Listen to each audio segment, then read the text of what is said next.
How to fix a Twitch sound problem easy and quick. All what you have to do right now is to open your settings of your mobile phone. Open here your apps option and search for Twitch.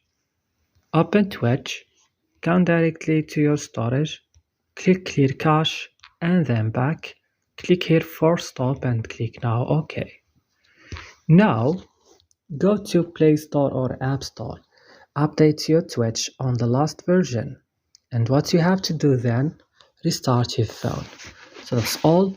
Don't forget to like and subscribe. See you in another